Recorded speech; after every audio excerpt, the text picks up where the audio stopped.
Hello everyone, I'm Merc. We're going to be doing the FEOC interview. FEE3 has already happened. They've released their most recent demos. Let's go ahead and introduce the other people. We have AK, we have Char, Hello. we have Knee, Why am I dead? we have Lenh, Hello. and we have Yoshi. Why was I last? Because the ladies and the Mexican are first. I'm sorry, that's just the way that Skype has ordered the pictures. Okay, so, AK, can you please tell us about the project, briefly? So, FEOC, or Fire Emblem Origin of Creation, basically started out as a community hack for Poke Emblem. And so it started out with Army. It's Army begun. started out as the project head, and he basically organized the whole thing, and we were just taking in mugs from, like, everyone on the forum. And after a while, we were trying to come up with a story so we could throw everybody in. And as that progressed, we were like, we don't need all these people, this is too many people to work with, we don't know who the fuck these people are. So we just kind of narrowed it down to, like, 4 of us. So at first it was Army, Char, Leafy, and myself. And from there we cut out Leafy, and then it was just Army, Char, and myself. And from there, Army had life, spring a trap on him, so he kind of disappeared. So now it's really just Char. Activated my trap. Who is Army, anyway? I'm curious. Army, he's known as General Armstrong, or more recently it was like General Army, where he just kind of turned into Army, because, he was just a guy who was hanging around Poke Emblem forums for a while and kind of fenned. Okay. But he was primarily like a musician. Okay. So he was our music guy and hacker for a while, and then he kind of disappeared due to life. Did he ever make anything? Any music? Yeah, actually, Yes, he has we have a few. Yeah, he's actually very good at music. Nice. We have a couple of things he left over, and he made like one demo that was absurdly difficult. I don't have it anymore, but I do remember that demo pretty clearly. Okay. So now it's just Char and myself, pretty much, and basically what FEOC is, and what the whole origin of creation part means, is that our story is tied in with the creation of our continent, Stellaria, or Stellaria, whatever you want to call it. Okay. Name is tentative. And it's a name we got stuck with, because we were coming up with a bunch of names back in the community phase, and Stellaria was just a name that popped up, and we've been stuck with it ever since. So we're not gonna dispute that right now. Okay. But the game, it's broken up into 6 parts, where there's a prologue that introduces you to the world and characters, 4 lord arcs based around each of our lords, and then an epilogue arc in which the entire game comes together. And so, basically, it's like the individual stories of each of these lords and their nations, and how it all ties into a larger story, which ties into an even larger story, and ultimately is connected with sort of the creation of their continent, Stellaria. Okay. All right. So let me ask, how long you guys have been working on this project? Well, it's been forever. We've been developing for a long time. We started officially doing, not where we are now, but September of 2009 was where we actually started to get serious with this project.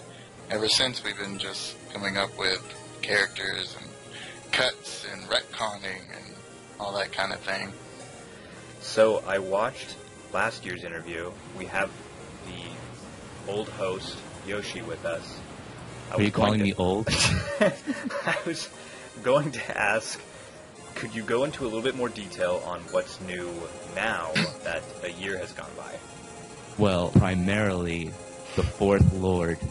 That was not around. I would like to know more about that. Sure. Well, that actually ties into the biggest thing that's different with the game. When we did the interview last year, our story was more linear, and it was like straight from chapter 1 all the way to chapter 3007. But we decided that we wanted to try a different approach of storytelling, and so we decided to go with the Tales style, where you can go in and pick which arc you wanted to play, and they're separate stories, but completely related in the end. Like, they're all going to the same place. And that's where the 4th Lord, Tikal, comes in. She's kind of like this from the tribal nation of Hatino, and she has this foresight ability that pretty much ends up bringing her together with the rest of the cast. And so now you've just touched on the fourth lord. Can you go ahead and go into detail on the other three? Okay, so our other three lords are Dimitri, Oscar, and Reyes. And... Reyes. Yes, Reyes. Reyes and Dimitri. We have nicknames for them, but let's start in the order they're introduced. Sure. So we'll start with Dimitri, go to Oscar, and then finally Reyes. And we've already kind of touched on Tikal, but if we want to go a little bit more on Tikal, we'll go that. So let's start with Dimitri. Alright, Dimitri, with the tales telling, the first arc that you are forced to play is kind of the introductory to our world, and that revolves around Dimitri and his little political foray that he has to go on in Asgard, which is another one of the countries in the world. Okay. And so he is basically, of the four lords, he's the man. He plays like a berserker. He has lower defenses, but he will smash any unit that comes in his way. And his strength is basically his key stat. And he wields axes, and he's very proud. He has high confidence. He's a troll. He loves women, and he's the go get 'em, I will fight for glory. Gotcha. Kind of character. All right. And go ahead with Oscar. Right. So Oscar is he's our technical main character. Although the other three lords exist, Oscar is kind of what I wouldn't say the plot surrounds, but he's the most probably tied into the plot, or at least his background is. Oscar and his younger sister Elisa are orphans from Novia, which is another nation. And basically, as we discover, they're the lost children of Asgard's royal family, which during the fall of Asgard, which is an event that occurred 15 years prior to the game, and is basically instrumental in changing the world after this point, is that they're on a quest to find out what their past is, who their parents were. And somewhere along the way, after uncovering all these things and, reclaiming the throne, more or less, they find out that there's so much more involved in it. And so what Oscar is, he's basically like our thief lord. He's fast and speedy, and he'll crit a lot, and he also has thief abilities and can use lockpick, and also has the, thief movement, basically. Right. And as a character, he's kind of like this paranoid, overprotective older brother character, and he's really uptight in comparison to the others. He's also the youngest lord, yet somehow still one of the more mature ones. Right. So he kind of plays in against, Dimitri and Reyes' easier-going sort of personalities.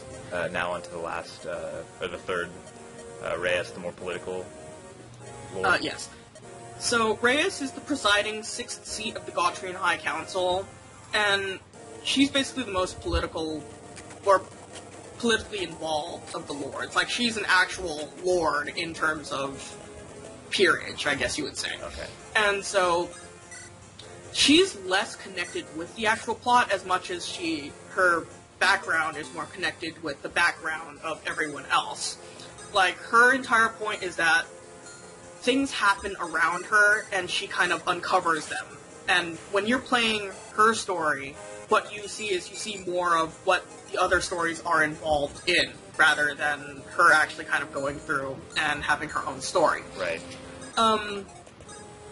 Reyes is basically our fencer lord, except she's less a fencer in a traditional sense, sort of like Ellawood, but more that she's a tanky defensive unit. She has high defense and high res. Okay.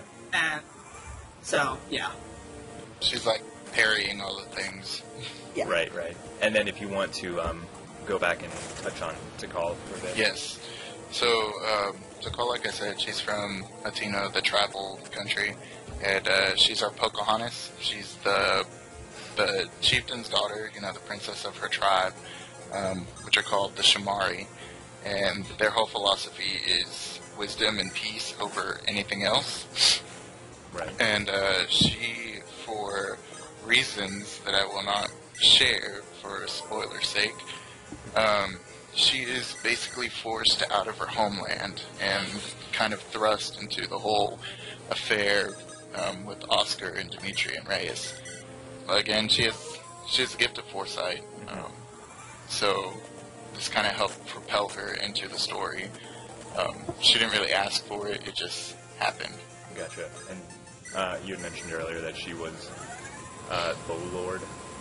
Yes, she is a bow lord. Upon promotion, she does get a mount, and basically you have to protect her or she will die. She's very squishy, but she's very adept at picking off units from afar. Excellent. All right, so I have a couple of just miscellaneous questions. So let's go ahead and ask, who is the favorite character of the game project? Is there a favorite character that you guys can both agree on? Well, not necessarily. We love all our babies. Yeah, there are babies. They're not The our, answer is There are last year. babies. they're not our characters. They're our babies. Oh, okay. So you can't pick one, or else they'll We can't get pick jealous. and- one favorite. I gotcha. Yeah. You don't have a favorite child. They're like all your children. Well, I don't know about that. But we do favor some of them a little bit more as we have developed them much more and have more things to pick at. The other characters, we still pick fun at them and we still talk about them, but there's still much Yeah. more to learn about them. I gotcha. Yeah, like that's That the makes thing we sense. do with our characters. It's if we don't love them enough, we will just pick on them until they kind of develop a character, and then we kind of love them even more because we pick on them so much. We're terrible parents. I see. But Very much. Well, with that question out of the way, is there a character you secretly hate the most? Now that you've Well- said they're all your babies and whatnot, so now you have to choose which one you hate. Well, we hate the big bad. Oh, that's, of course, Um, the big bad. I otherwise, spoil that for you. Like they're not someone you expect, Okay. kind of Okay. in a way. I guess. yeah. And other than that, the bad guys are our babies also, and we love them Right. just as much. I Yeah, gotcha. we love making fun of them. But I guess speaking of, which ones we dislike the most are the ones that we have yet to develop because we don't relate with them much. I gotcha. Eventually, they will be more favored once you've gone to criticize them and bring them up and whatnot. Yes. Okay. May I ask a miscellaneous question, Sir Merc? Go for No. it. Why did you drop Ulrich? Oh, we were talking about that. No. He's a Gaelic abomination. We can't have that. We, I don't know, we were talking earlier, and I hope I've convinced them to have him back in the game, possibly, as a villager, if not something else. Yeah, like what happened with Ulrich is when we were reappropriating all the characters, because as we've said, we basically reorganized the entire plot and chopped it up in like 6 different pieces. Ulrich, unfortunately, even though we love him a lot, like he's this cute, grumpy, big guy, the only problem with him is he didn't really fit in anywhere, so he ultimately had to be cut, and so we might probably throw him in as a cameo or like a generic villager, but he doesn't really exist as like a playable character anymore. He So was sad. just very unlucky. He was just very unlucky to... Yeah, he is. Like that's kind of how he is. Yeah, he was just one of the characters we couldn't make him fit, Which is sad, because he's actually been around since like the very beginning of the project when it was still a community project. We still have like the really, really old mugs of him, but he just didn't fit, so we had to cut him. Oh, sad times. Hopefully he'll make a comeback, and I don't know, maybe we'll see him. We'll get to experience his Gaelic abomination again. All right, so will you ever release a patch with more than 3 chapters long? Well, that is yet to be decided. Actually, personally, I don't know about AK, but personally, I would like to have, something going for the end of the year. I won't tell you what it is, but, to have a little bit of hype on your top shelf. All right. That's, end of the year, you have a couple months. Or, I don't know.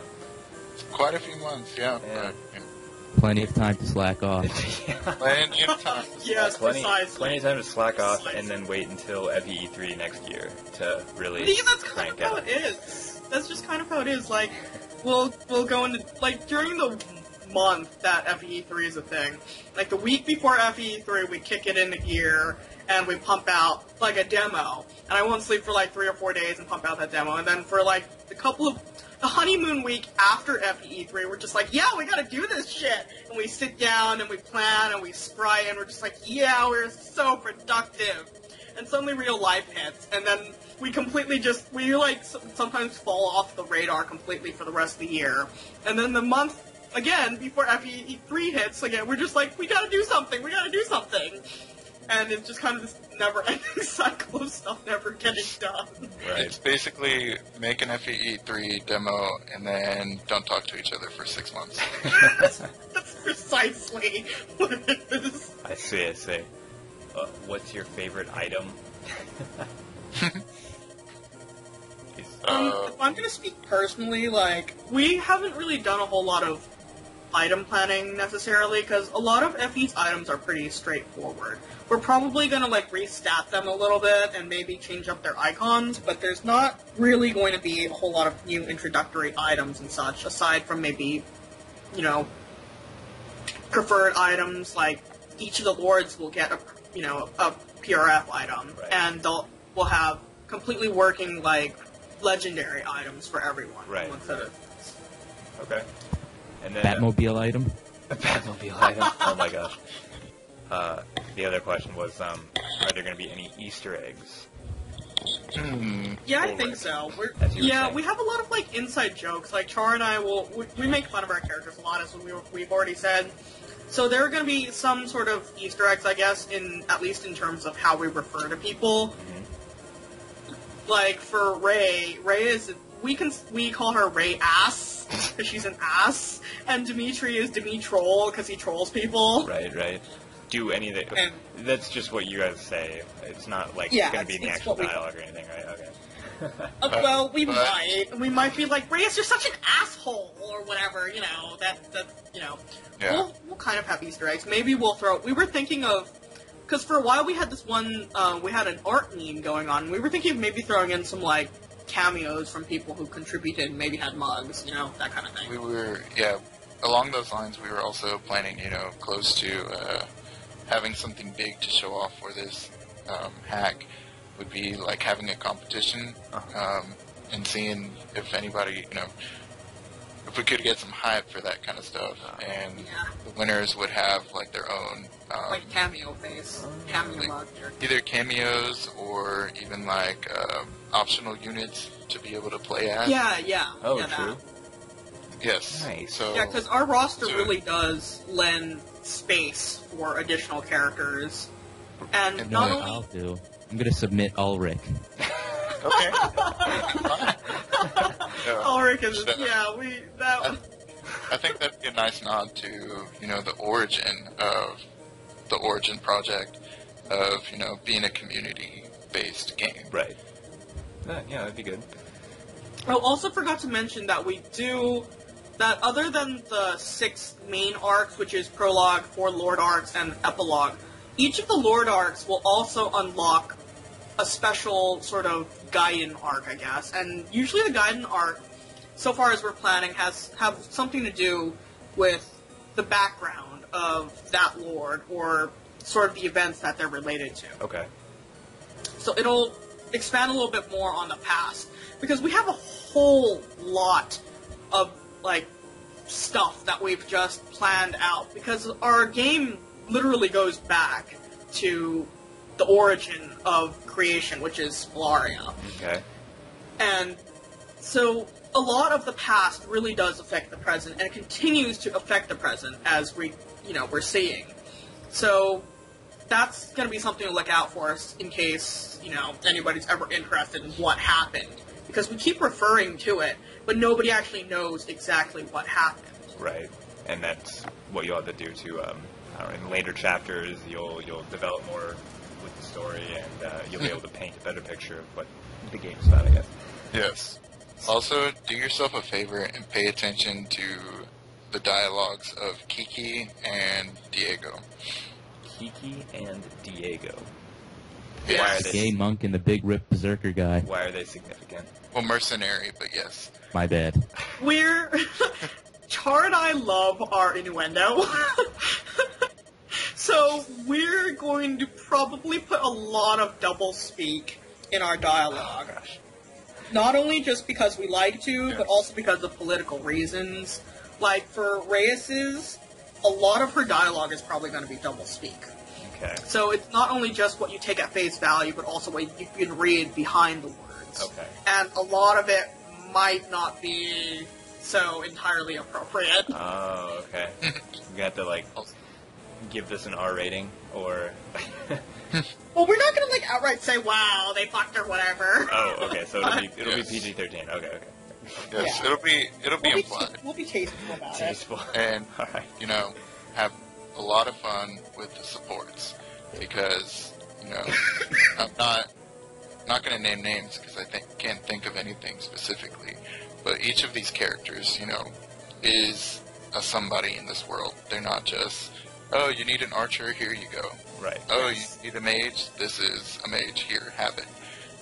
So everybody is connected, and everybody has interaction. Everybody. So the supports are Everybody is meaningful. important. Right. Yes, Everybody everybody but matters. all They right. all have stories and backgrounds.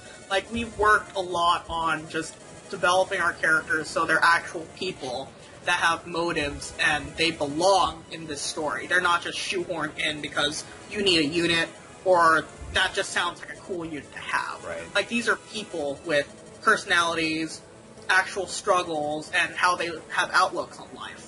Yes, so if you love them, great, we did our job. If you hate them, great, we did our job. Pretty much. If you feel indifferent, then there's something wrong. You gotta feel something for them because we worked hard. Gotcha. Yes. Well, I don't have any more questions. Does anyone have any final closing thoughts?